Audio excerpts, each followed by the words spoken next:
Hey everybody, I'm Jenny Hadfield and I'm talking with Matt Ferguson today about the importance of foot and ankle strength for running. More specifically, how foot strength can improve your running and decrease the risk of injury, a really important subject. I met Matt online several months ago along a discussion about the barefoot and minimalist movement, and we've been digital friends ever since. He's a super smart guy. He's one of the co-founders of a new product called AFX, the Ankle Foot Maximizer, which also happens to be featured on my holiday gift guide. Matt is a co-founder, president, and CEO of Progressive Health Innovations, Inc., a company that develops and manufactures the AFX. Prior to founding Progressive Health, he was a technology manager in the University Industry Liaison Office at Simon Fraser University, that's a mouthful, where he managed the commercialization, medical, environmental technology portfolios. Translation, he's a smart guy and a super great entrepreneur. I want to welcome Matt Ferguson. Hey Matt, how you doing? Not too bad, Jenny. Not too bad at all. It's great to see you live. Good to see you. How are things in Vancouver? How are things in Vancouver? Well, the months of November and December you can't really describe as sunny. So similar to Seattle, we're currently going through our bit of a monsoon season here, but hopefully we'll get some sunshine soon. Oh, awesome, awesome.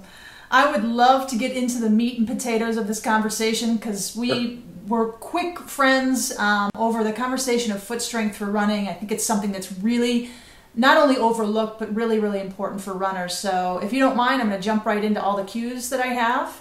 Absolutely. All right. So why should runners be concerned with developing foot strength and mobility?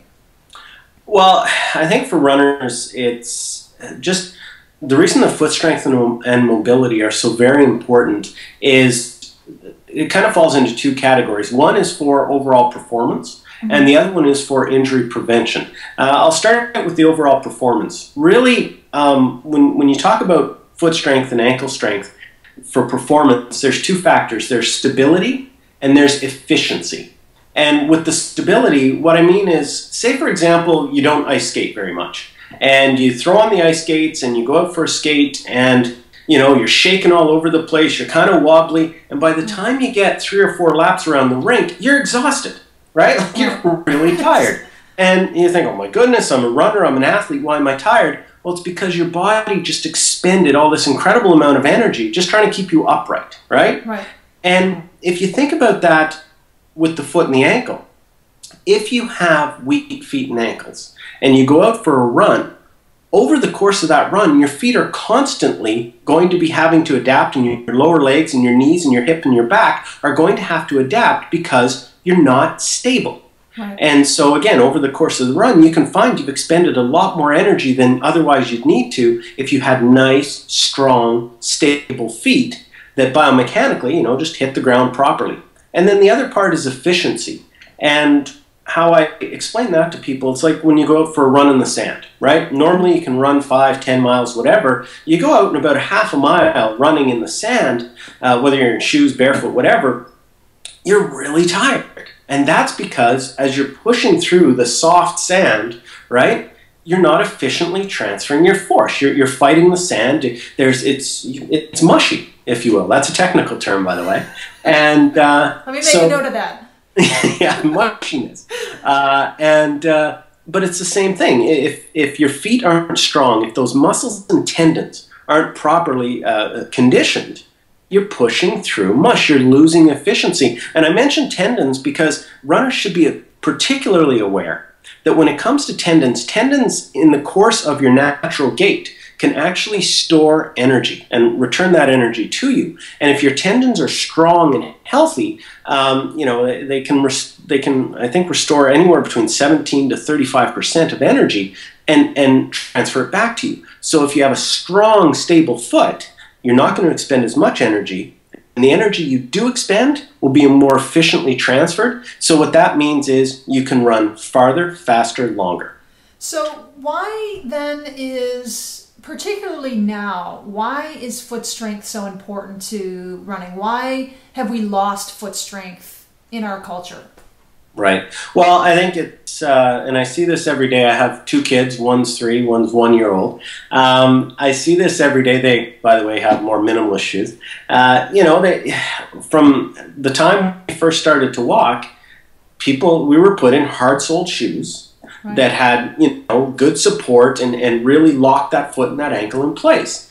And so basically, we've had our feet and ankles artificially supported for the vast majority of our lives in our culture. Now, obviously, you know, you go to other cultures where shoes are not worn at all or frequently, and they don't seem to have the same sort of problems that we have of plantar fasciitis, shin splints, Achilles tendonitis, chronic ankle instability, as we do here in a Western culture. And that's part of the reason I think barefoot is becoming so big, is that people are realizing that we have artificially braced and overly supported our feet, and that has affected our entire kinetic chain. If you know, it's not only that you have foot and ankle problems, but you can have knee, hip, and back problems, because every step you take is on, again, technical term, mushy, but it's on this foot that isn't strong enough to support you.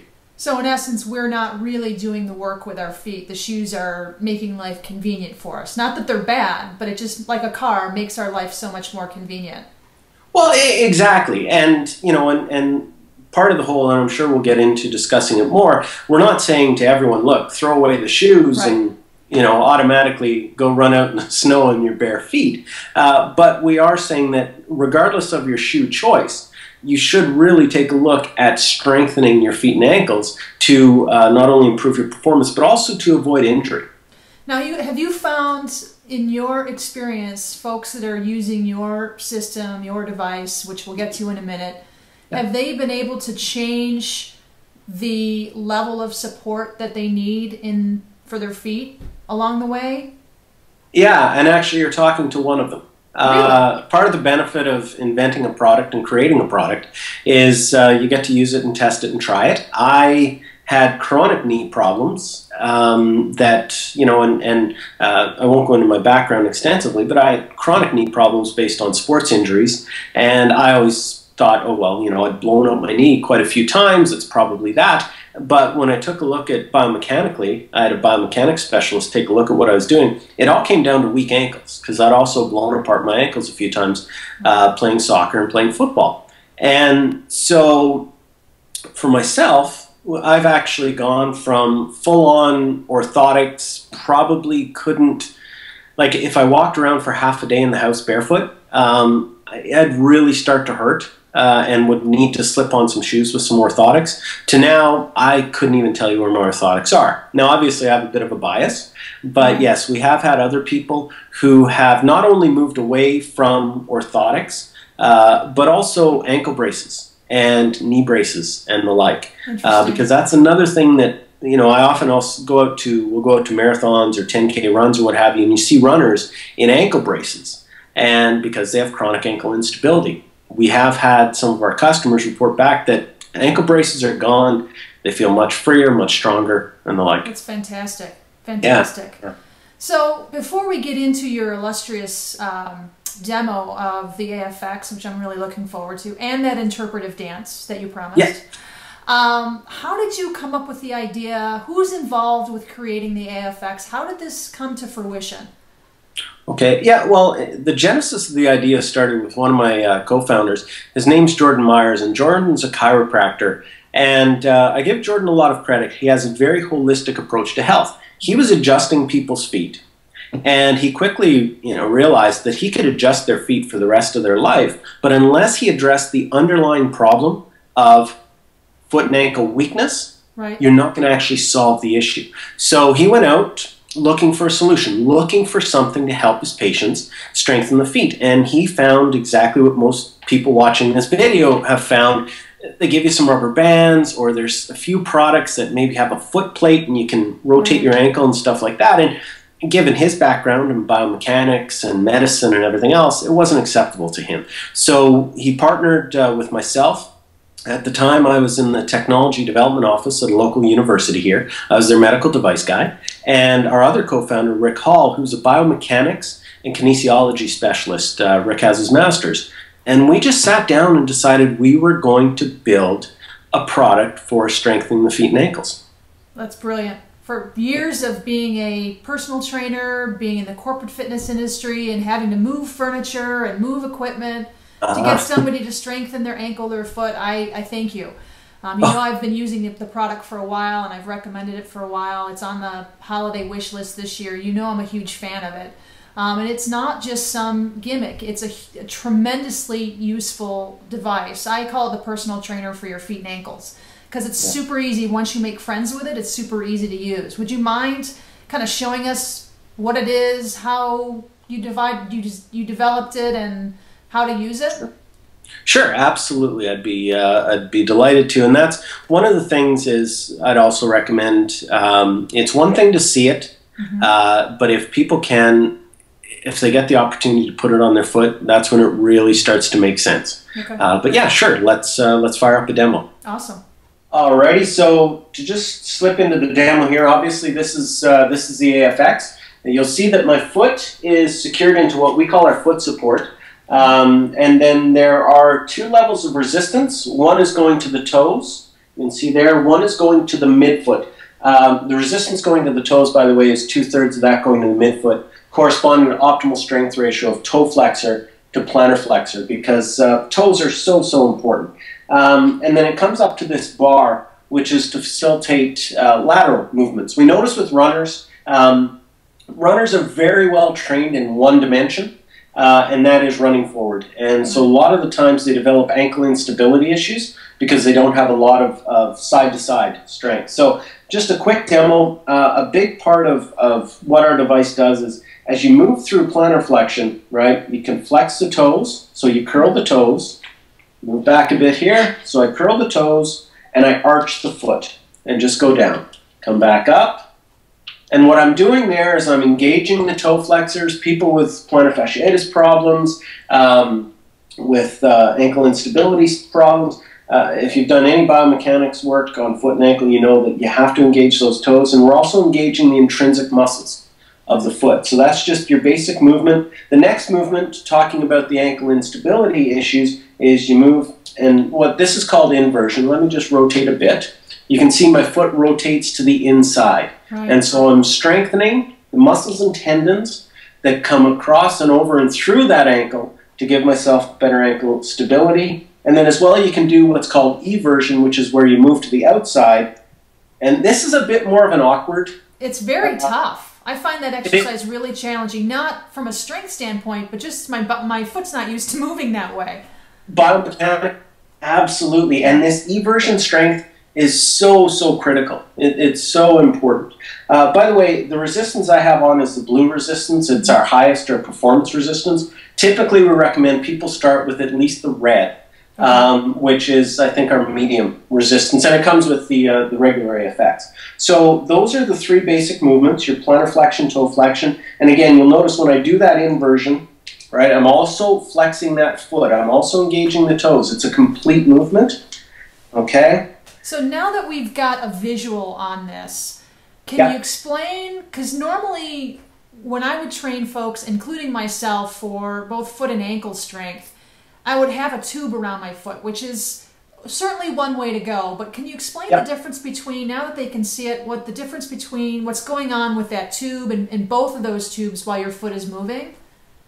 Absolutely. Well, if with the rubber bands, right, typically you wrap it around the foot, and then as soon as you go through, you know, the near the end of your range of motion, right, typically, and this was, I failed to mention, part of the experience I brought to the table was as a former athlete, not a good athlete, but a former athlete who was often injured, I hated using rubber bands because you get to this range of motion and the rubber band slides up to your arch. Right. And then you get to this range of motion, let's say we're doing a nice stretch to help with Achilles problems and shin splints, and the rubber band flies off and hits you. Right. So with this, you see, and furthermore with the rubber band, because it's typically around your midfoot, you're getting no resistance to the toes. Right. With this, you're engaging that entire foot and ankle complex. So it's super specific to what you're trying to do to increase foot strength overall in your foot and ankle. Yeah, when we first started to develop this, Jenny, and this is going to sound a little bit arrogant, but we wanted to create the best foot and ankle strengthening product in the world. Frankly, if you're going to do something, do it right. And we had 3 criteria. One, it had to engage the entire foot and ankle complex, and that means everything from my knee right on down to the tip of my toes. It had to engage that entirely. The next thing is it had to be relatively inexpensive. Okay, and so at $99, it's half the price of a pair of high-end running shoes, about a fifth of the price of one of those fancy GPS watches. Right. But it had to be something where it was affordable for people. And then the final thing is, and most important, it had to be effective. Right? And so it had to strengthen through that full range. And I've shown you the plantar flexion. I'll just quickly show you the dorsiflexion. One of the ways to do it: I drop the bar in the handles, I lift my foot a little bit. I slip my other foot, this non-exercising foot, I just slip it onto the mid-bar, pointing my toes down. You can see I've taken up the slack, in the bungee. Right. And then with my hands on my shin, I just pull up. And so for people with shin splints, that's awesome. Issues, you can just very easily, very simply do all these exercises, and not just straight dorsiflexion, but dorsiflexion inversion and dorsiflexion eversion. Going to the out. Which is, as you say... And then the final thing is, and I want to... Sorry? No, I just said, as you say, an important exercise for your lower leg in general, your shins, but also something that's almost impossible to do in a gym. I mean, you can put a purse on there, but you just don't have the flexibility and the specificity of that exercise to fatigue that muscle group. Let's say that word 3 times fast. That's right. And, yeah, exactly. No, and you're absolutely right. It's one of those things where we wanted to make it, that's part of the ease of use. At the end of the day, it's still exercises. It's not a magic pill. You can't just take it and your plantar fasciitis is going to immediately go away. But we tried to make it so that you can sit on the couch, watch the game, feet up, you can do some exercises. Heck, in between sets, you can even enjoy a beer or a glass of wine if you wanted to. Right. So we've tried to make it easy. It is easy. I think to me it looked a little intimidating out of the box, but with the videos and understanding a demo, it's like, oh, my foot goes in here. It's just like a tube. It's very, very easy to use once you make friends with it. And that's a beautiful way to put it. You're right. And we know that. You pull it out of the box, it looks like a bit of an octopus, which end is which, but we've tried to make it simple. And I want to just kick on one other word you mentioned, Jenny, and that's mobility. Foot and ankle mobility. One thing we notice with runners as well, if they've had a history of injuries, a history of problems, they have poor ankle mobility. In other words, the ability of the foot to move around the full range of motion. And AFX, you'll find, is a really nice stretching device. So I can pull back on the handles and do a really nice Achilles stretch all the way into my calf, all the way into my my hamstrings. I can go from side to side, right? I can stretch, I can move that foot and really try to improve that range of motion, which actually is my favorite part after you do the exercises. It's really nice to do these stretches and improve your range of motion. So, I mean, we've heard so much about core strength. I find that this is the new core strength. If we're going to have a buzzword, it's behind the whole barefoot minimalist movement. It's behind the whole movement to run more naturally. And my contention has always been that if you want to do those things, fantastic, but you can't do it unless you have the proper support. And that's what AFX is doing here. Quickly before I leave you, great information. Thank you for sharing all of this with us. But one of the things that you just sent me was some research papers that you're doing on various ailments, Achilles issues, plantar fasciitis, and you just sent me one on performance. Can you speak to the PF Achilles issue and what specifically the AFX is doing to help? Absolutely, and I'll leave it on my foot cam so that you can see what's going on here. Is with the plantar fasciitis, we do have a program. If people go to our website, there's a program, there's a video to take you through it. And basically what we're recommending is that, so you curl the toes, right? The toe flexors get involved. You go all the way down through the range of motion, and we recommend for 4 to 6 weeks people do some good strengthening and strengthen that entire foot and ankle complex through that range of motion. But then as well, about 4 to 6 weeks in, depending on how they're feeling, you can go down into full plantar flexion. I flex my toes. Now I pull back on the handles, and that's called eccentric or negatively loading. And then I slowly bring my foot back up all the way through the full range of motion. And what we're doing there is we're strengthening the intrinsic muscles in the toe flexors that better support the fascia. Then we're adding dynamic tension, if you will, all the way into a nice full stretch. And as you'll notice here, it also is a nice full stretch in the Achilles and the calf. Sometimes a lot of people's plantar fasciitis problems, they start with the calf and the Achilles. So it's that range of motion, but it gets back to, again, being able to strengthen that foot and ankle through the full range of motion. And yeah, it just, that's really what seems to work quite well. So do you find that physical therapists, doctors are grabbing a hold of this concept for rehab for PF? And at what point should a runner, if they are experiencing PF issues, plantar fasciitis issues, start to use this? Is it okay to use it if they still have pain? You know, what are some of the guidelines on that? Right. With absolutely, we do have physical therapists, athletic trainers, athletic therapists, and the like using it. They really like the eccentric loading because we've known for years that any tendon issue responds very well to eccentric loading. It's the gold standard. We're just applying it to plantar fascia. When it comes to individuals, now obviously they need to have been diagnosed properly with plantar fasciitis. If they're pain, the question of pain is a tricky one. I would simply say that people have to discern between good pain and bad pain. A good pain is, oh wow, I really felt that gave me a workout. I can feel maybe a little bit of tenderness, whatever. But if it's really painful, they need to stop. So they have to, in a way, be their own best friend on the medical side of things to pay attention. But if someone's had a history of chronic and recurring or just mild and recurring plantar fasciitis, and they know what's going on, I think that if they strap the AFX on, give it a try, do some good strengthening, some really good stretching, and then move into eccentrics, I think they'll be very, very pleased. And someone, let's say somebody, just out of theory, we're going to pull this out of the air, has been struggling with PF for a year, because I get emails from people all the time. I've had PF, I can't get rid of it, it's on and off, some are consistent.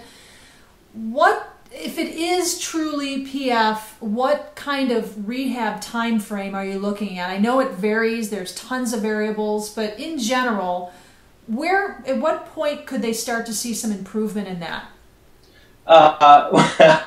It's funny because runners are an interesting lot to deal with because the guidelines stipulate that you should probably not run for 4 to 6 weeks. And when you tell a runner not to run for 4 to 6 weeks, not good. You tell them you shot your dog, right? Like it's just, they don't like it. But we've done an internal trial, and 9 out of the 10 of the individuals with varying degrees of plantar fasciitis. That could be, chronic, recurring to where they had to crawl for the first hour around their house, multiple surgeries, first hour, when they get up in the morning because they can't step down, through to your weekend warrior who had mild recurring every so often. We've had people experience within 3 to 4 weeks getting back to running, pain and problem free. Wow. We've had people probably more in the 6 to 8 weeks realm, but getting back to doing what they love. The only thing I would add to that is that when it does come to plantar fasciitis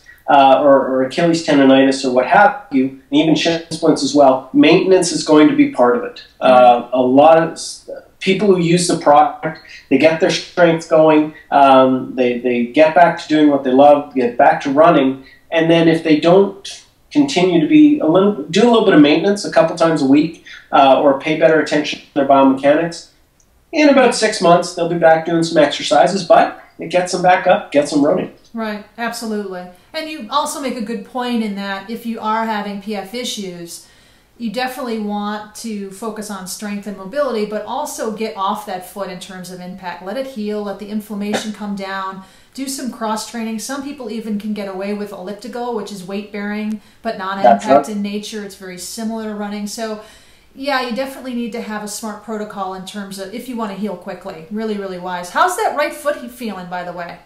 Oh, it feels great. I'm thinking after we get done with this interview, you're going to have to do the left. Otherwise, you're going to be walking around with an imbalance. I'll just walk in a circle, yeah. No, we go to athletic trainer and physical therapy conferences, and I'm the demo guy for the day. So, oh, gosh. Yeah, no, and I do left and right, obviously. And honestly, Jenny, what saves me is the stretching. Yep. Like you'll notice after a few exercises, I start doing the range of motion and the stretching. It actually makes it much easier. There's nothing more brutal than standing at conferences. Well, and I get to sit and do exercises. Oh, nice. Hey, you're a smart guy. There you but go. I knew that about you already. All right, Matt, thanks so much for your time. You guys celebrate Christmas in Canada, don't you? Yes, we do celebrate Christmas in Canada. It's a little bit different than the American one. It's just mad, crazy hockey games all day long. And instead of Santa Claus, we have Wayne Gretzky, of course. And but yeah, pretty much everything else is the same. Awesome. Well, have a happy holiday. You know I love you guys. I love the AFX. Keep up the great work. All right. Thank you so much for the time, Jenny, and the opportunity. Take care.